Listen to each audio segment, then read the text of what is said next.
Hello, good morning সকলকে। কেমন আছো সবাই? আমি তো ভালোই আছি। এদিকে বসিয়ে দিয়েছি চা, এইদিকে হবে ভাত। চাল এখনো দিইনি, জলটা জাস্ট বসালাম। পুরো কাজ একসঙ্গে। এখন বাজছে 9টা। চা পান করে তারপরে রান্নার কাজে উঠে পড়ে লাগবো।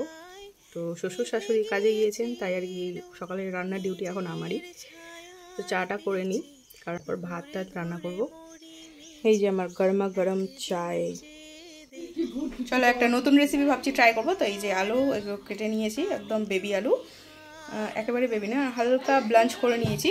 এখানে মশলা নিয়ে নিয়েছি, এখানে লঙ্কা আছে, পেঁয়াজ আছে, টমেটো আছে, এটা হচ্ছে ভাজা পেঁয়াজ বাটা, এটা হচ্ছে আদা রসুন আর হচ্ছে পেঁয়াজ বাটা, আর এটা হচ্ছে ভাজা জিরে গুঁড়ো করে রাখা। চলো রান্নাটা শুরু করি। আরও একটা ইনগ্রিডিয়েন্টস আছে, কি সেটা তোমাদেরকে লাস্টে দেখাচ্ছি। একটু আগে বেগুন ভাজলাম, পেঁয়াজ ভাজলাম, তারই তেল এটা রয়ে গেছে। এই কড়াইয়ে কিন্তু খুব কমই তেল লাগে। তো এখন আলুটা ভেজে নেব ফার্স্টে।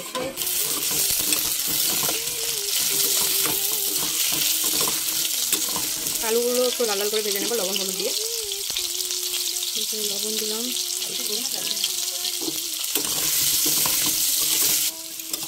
এই যে লবণ হলুদ দিয়ে একদম লাল লাল করে ভেজে তুলে নেব। এই যে আলু কিন্তু লাল লাল করে ভাজা হয়ে গেছে, ওটা তুলে নেবো। আর এই কড়াই কিন্তু অনেক কম তেল লাগে, দেখো আমি কিন্তু এক্সট্রা কোনো তেল দিইনি, তবু দেখো কতটা তেল। এই জন্য এই কড়াইটা আমার ফেভারিট একদম। এগুলো একদম ডিমের মতো মনে হচ্ছে, তাই না? সংসার করলে মেয়েদের বুদ্ধি বুঝি 4 গুণ বেড়ে যায়, তাই না? কথাটা কেন বলছি সেটা তোমরা একটু পরেই বুঝতে পারবে। এই অল্প একটু তেল দিলাম, এখন দিয়ে দেবো ফোড়ন, শুকনো লঙ্কা, তেজপাতা, গোটা জিরে।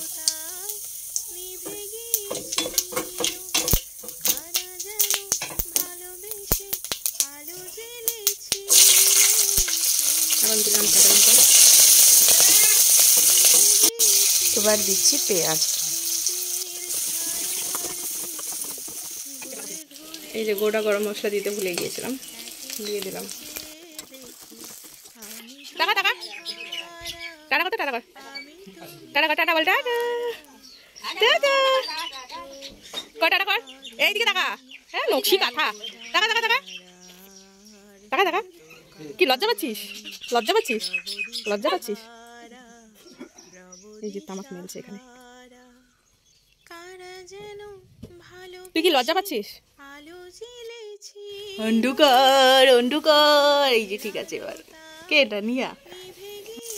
তোমরা চাইলে কিন্তু একটু চিনি দিতে পারো তেলে, আমি দিচ্ছি না। আর এই যে লবণ আর হলুদটা দিয়ে দিচ্ছি না, তার একটা কারণ আছে।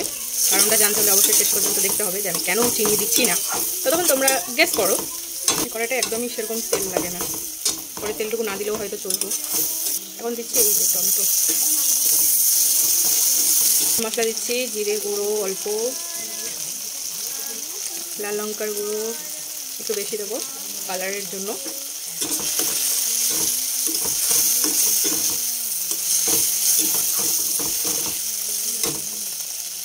দিচ্ছি অল্প ধনে গুঁড়ো,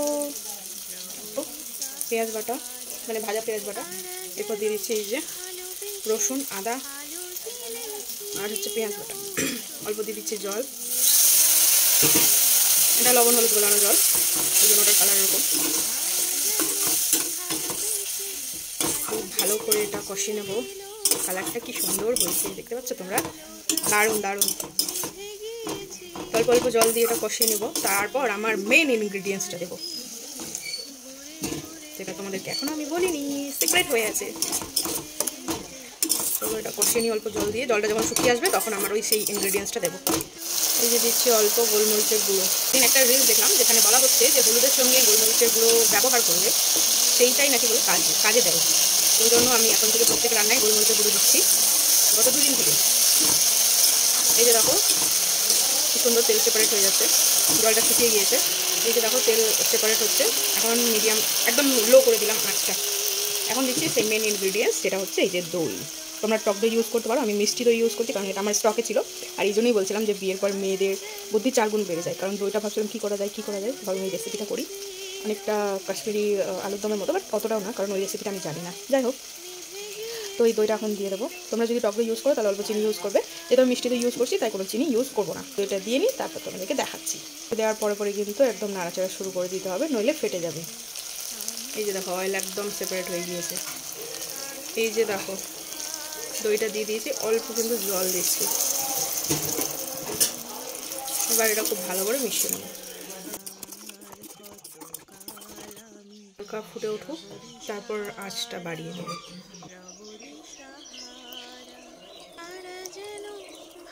ফুটতে শুরু করে দিয়েছে, আঁচটা একদম বাড়িয়ে দিলাম।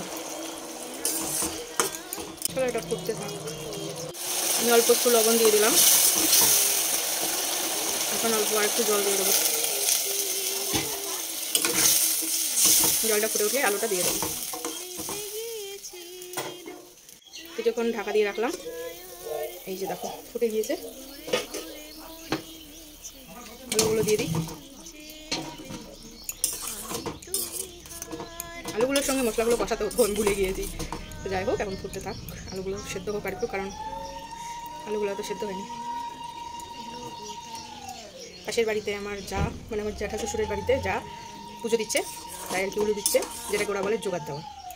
চলো এবার আঁচটা একটু বাড়িয়ে দিই, এটা ফুটতে থাক। এরপর বানাবো এই যে মাছের ঝোল। মাছ ধুয়ে নিয়েছি, ভেজে নেবো। ওটা হলে ওই কড়াই করে নেবো, আর কড়াইতে করতে ভালো লাগছে না। সকালে বেগুন ভেজেছিলাম, এই 3টে আছে, এটা দিয়ে দুপুরে কাজ চালিয়ে নেবো। বেশ অনেকক্ষণ পর, মানে বেশ কিছুক্ষণ পর আমি খাচ্ছি গাজর। এই যে আলু সেদ্ধ হয়ে গেছে, এখন ছড়িয়ে দেবো হচ্ছে গরম মশলা গুঁড়ো অল্প করে।